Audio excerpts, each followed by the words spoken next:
pagi, selamat siang, sore, dan malam bagi teman-teman semua dimanapun kalian berada. Sekali lagi saya ucapkan selamat pagi, siang, sore, dan malam. Semoga teman-teman kalian dalam keadaan sehat dan selalu bahagia dalam kehidupan sehari-hari. Oke, kita kembali lagi di channel Cak Paijo.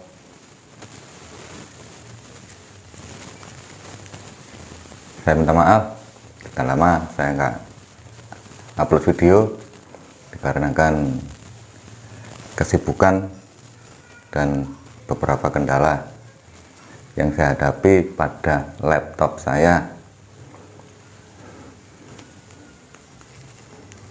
karena selama ini saya edit atau mengedit video melalui laptop, dimana laptop yang saya gunakan adalah laptop yang jadul, yaitu Core i3 keluaran tahun 2011 kalau nggak salah, 2011 atau 12. Jadi sudah usang, udah jadul, jadi nggak mumpuni kalau buat ngedit video. Oke, kita kembali lagi. Di sini saya ingin ya ngobrol aja lah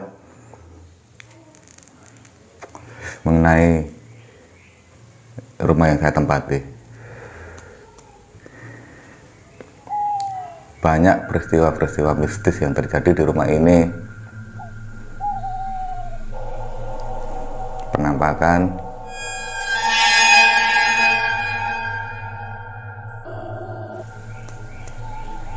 bahkan penampakan sosok wanita dengan muka yang hancur, sosok wanita dengan pakaian putih dengan muka yang hancur berdiri di tangga, dimana hal ini membuat anak saya ketakutan. Jadi ya itulah sebagian kecil yang terjadi di rumah ini. Memang di rumah ini sudah sejak lama terjadi penampakan seperti itu,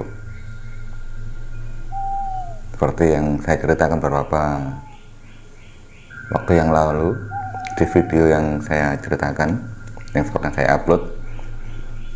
Adanya sosok wanita yang menangis, ada suara geraman kayak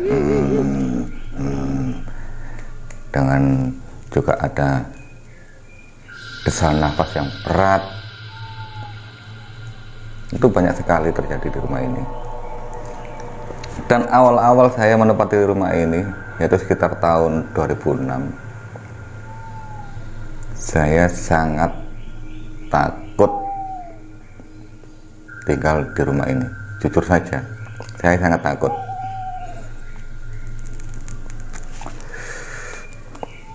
Karena begitu saya menempati rumah ini, hawa itu sudah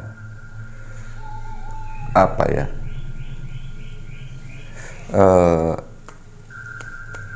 banyak aura-aura yang kalau menurut saya secara pribadi itu sangat berbenturan dengan apa yang saya rasakan.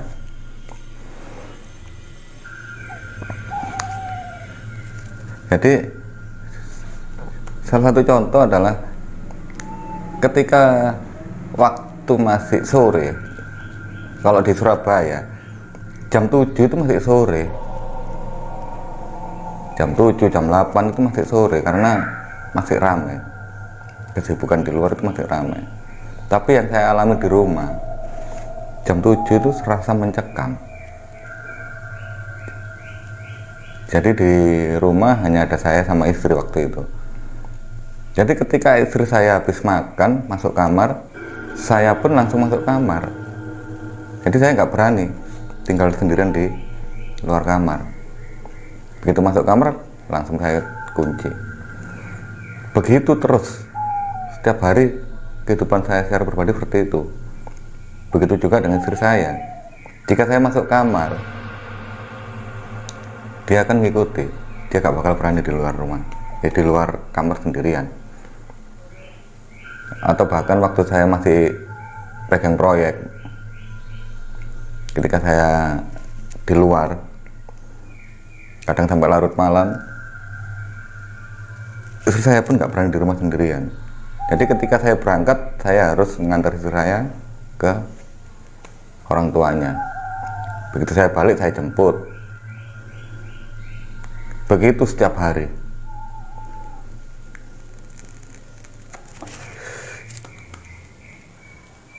Jadi suasana atau hawa yang saya rasakan itu sangat-sangat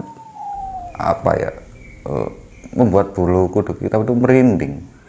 Jadi bulu-bulu di sini semua itu bisa berdiri semua. Ditambah lagi dengan kayak interaksi-interaksi yang lainnya seperti suara atau penampakan.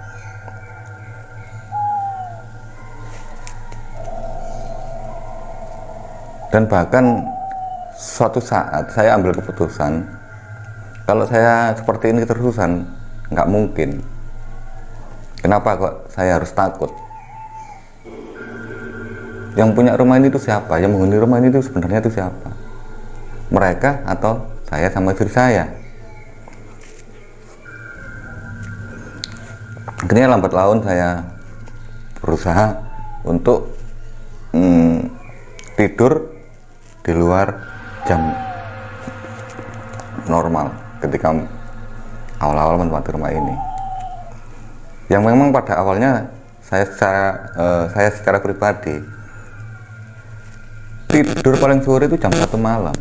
Tapi begitu saya menikah terus menempati rumah ini, jam 7, jam 8 saya harus tidur.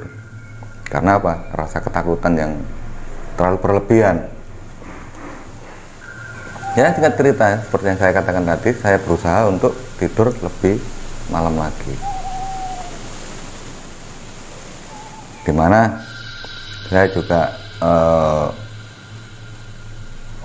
kerjaan saya waktu itu pertama kali nikah adalah sebagai desain freelance. Jadi saya berusaha mencari pemasukan melalui online, entah itu menjual logo atau mengikuti lomba. Dan perlu kalian ketahui, pada waktu itu saya menggunakan CPU untuk pekerjaan saya, untuk menunjang. Jadi CPU itu tempat, istilahnya tempat kerja saya waktu itu, tepat di bawah tangga.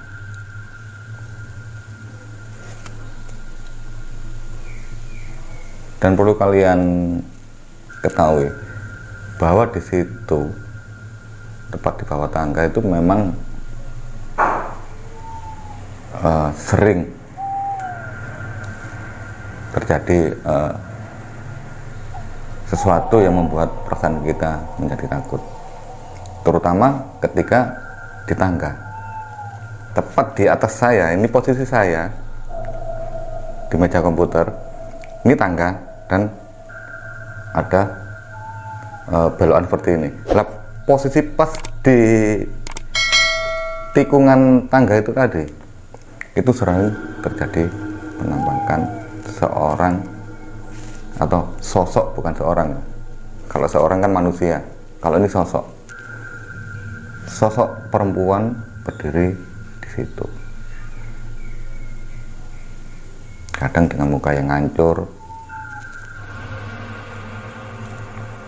Ya pertama sampai jam berapa gitu saya masuk. Akhirnya lambat laun waktu yang saya pergunakan lebih lama lagi. bahkan sampai jam 2 malam saya masih bertahan di situ. Tapi hal yang pernah membuat saya ketakutan adalah ketika saya sedang fokus mendesain logo di lantai atas, yaitu yang saya tempati untuk buat video ini, itu terjadi ada suara-suara yang nggak masuk akal. Yang pertama, suara kelereng, dimana saya secara pribadi nggak memiliki kelereng yang begitu banyak. Jadi kalau kalian tahu, jika ada kelereng yang banyak dalam sebuah tempat atau wadah, jika kita tumpahkan di lantai, maka suara yang terjadi kan suara kelereng kan pasti seperti itulah. Di situ saya sempat nggak ambil pusing, saya tetap fokus ke desain. Kejadian berikutnya, setelah suara kelereng itu berhenti, saya mendengar sekumpulan kunci yang banyak itu dilemparkan, dan suara pun ya seperti kunci yang dilemparkan gitu, piak gitu, seperti kunci, benar-benar kunci gitu. Dan yang terakhir ini yang bikin saya sangat-sangat takut dan langsung masuk kamar. Saya mendengar suara galon yang 20 liter atau berapa itu air mineral itu di lantai atas seperti dilempar-lemparkan, dan sedangkan di lantai atas tidak ada satupun galon yang ada. Jadi saya hanya punya 1 galon yang ada di bawah, dan itu saya pergunakan dan masih ada airnya. Meskipun pada saat mendengar suara galon itu dilempar-lemparkan, saya masih bertahan meskipun agak merinding. Tapi lama kelamaan bagian tengkuk saya ini itu terasa kaku, dan rambut atau bulu-bulu yang ada di bagian tengkuk dan sekujur tubuh ini berdiri semua. Dan di situ saya langsung lari ketakutan. Tanpa mematikan komputer atau CPU, saya langsung masuk kamar. Jadi sampai pagi komputer masih nyala. Dan hasilnya di esok harinya saya diomeli sama istri saya, kalau habis pakai komputer atau CPU, tolong dimatikan.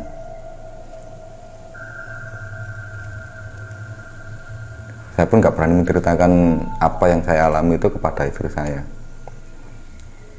Saya nggak mau istri saya menjadi ketakutan karena hal seperti ini. Dan masih banyak lagi kejadian-kejadian yang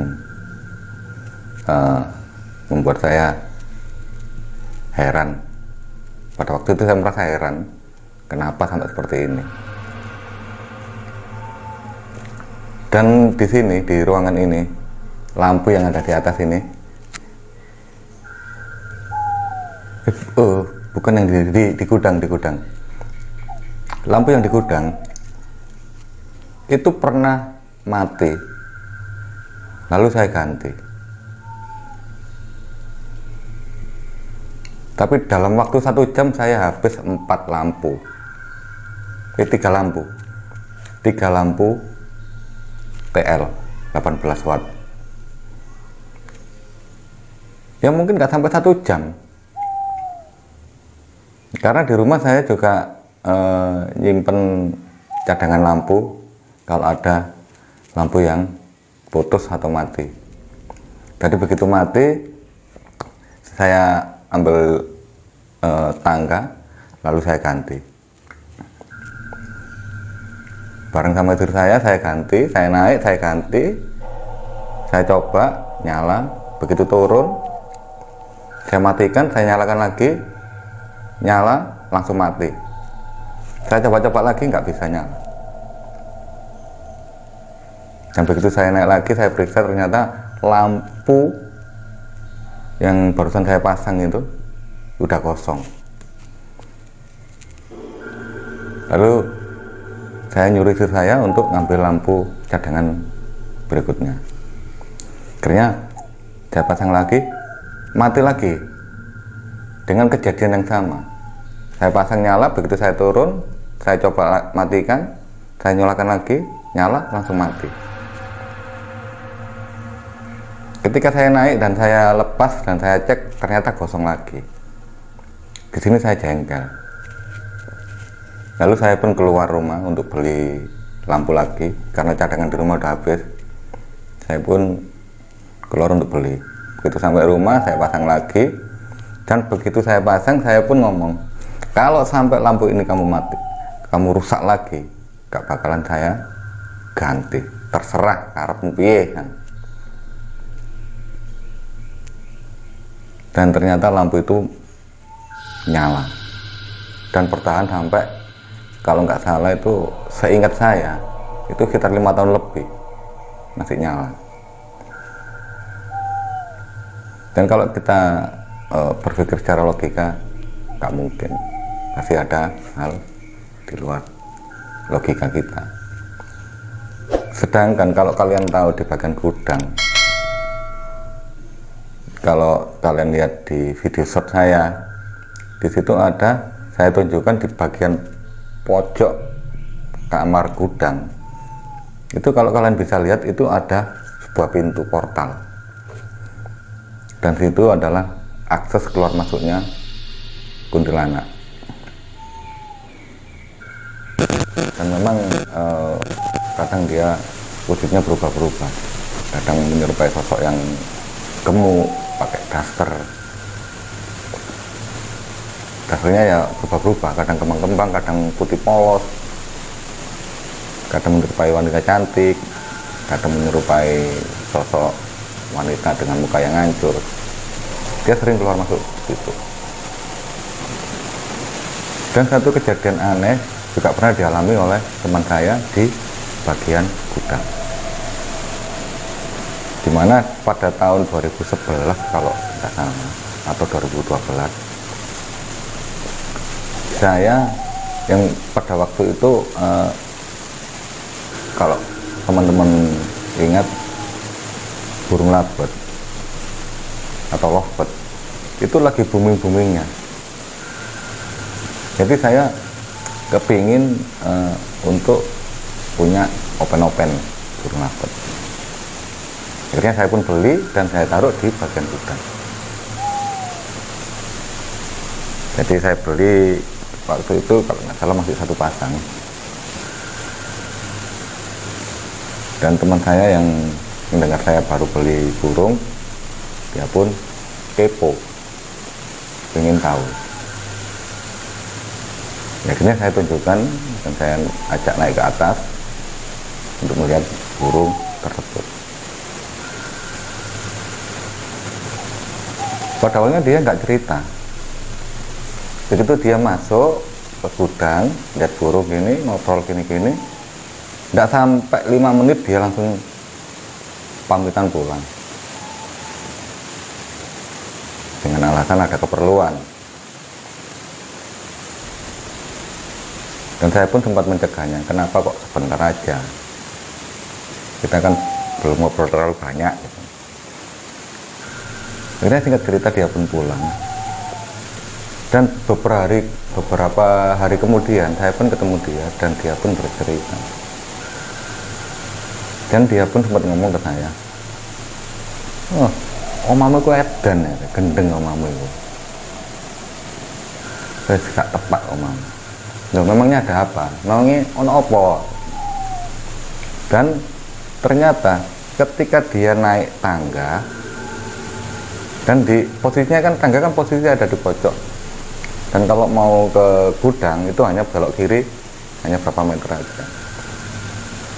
Begitu dia naik tangga mau berjalan, begitu mau masuk ke pintu gudang, dia papasan dengan si mbak-mbak yang keluar masuk di portal gaib itu, di pintu yang ada di pojok itu, dia papasan. Di situ dia sempat melawan. Teman saya sempat melawan dengan membaca doa-doa yang dia bisa. Alhasil dia hanya ditertawakan sama si sosok wanita itu. Dan dia sempat bilang kalau si makhluk gaib ini atau kasarannya demit ini sempat ngomong ke teman saya, "Dungo sak isomu, iku pangananku bendino." Berdoa yang kamu bisa, itu makanan saya sehari-hari. Dengan senyum yang sinis,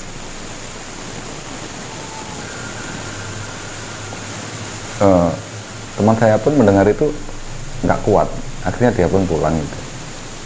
Saya ceritakan tadi, dia langsung pamitan pulang itu. Dan ternyata ketika dia papasan itu, dia merasa bagian tengkuknya ini sangat berat sekali. Nggak tahu kenapa. Mungkin kalau orang ngerti, kalau itu dibiarkan, dia bakal kemasukan roh dari atau sosok wanita tadi. Dan dia pun cerita, teman saya pun cerita, begitu sampai di rumah dia pun langsung muntah-muntah, nggak karu-karuan. Dan dia juga heran, doa yang dia bacakan untuk mengusir atau melawan sosok demit ini, itu tidak ada yang manjur, nggak mempan. Bahkan si sosok cewek ini, sosok wanita ini, dia malah tertawa dan melecehkan atau merendahkan. "Dungo sak isomu, iku pangananku bendino." Sambil tertawa dan tersenyum sinis. Ya itulah kejadian-kejadian yang ada di rumah ini. Ya memang pada awalnya saya merasa takut, tapi lambat laun ya semua berjalan dengan normal.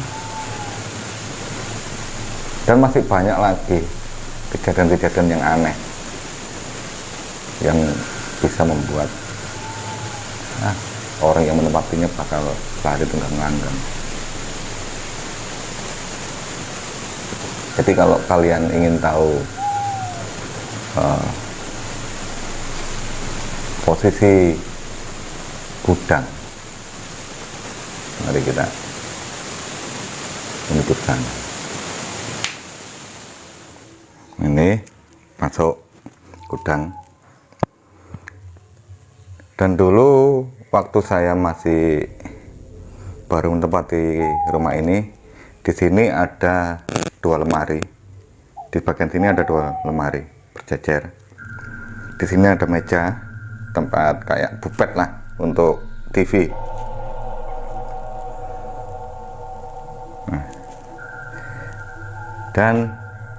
Nah, di sini ini ada, kalau kalian bisa lihat, ini ada sebuah pintu untuk akses yang bisa digunakan oleh si mbak-mbak Kunti keluar masuk.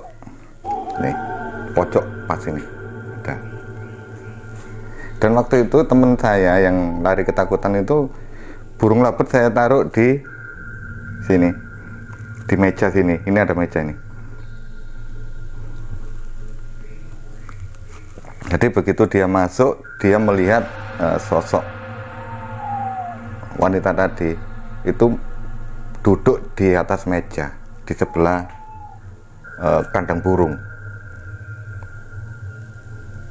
sampai dia lari ketakutan dan mau pingsan.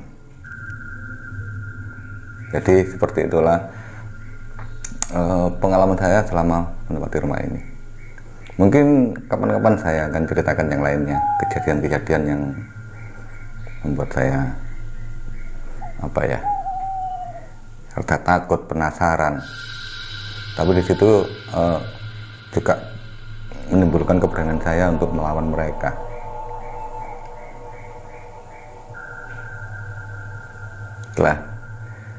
Sebelum saya akhiri video ini, saya ucapkan banyak terima kasih buat teman-teman semua yang telah menyupport channel ini. Dan jangan lupa yang belum subscribe, silahkan subscribe, like, komen, dan bagikan video-video yang ada di sini ke teman-teman kalian. Terima kasih. Salam waras.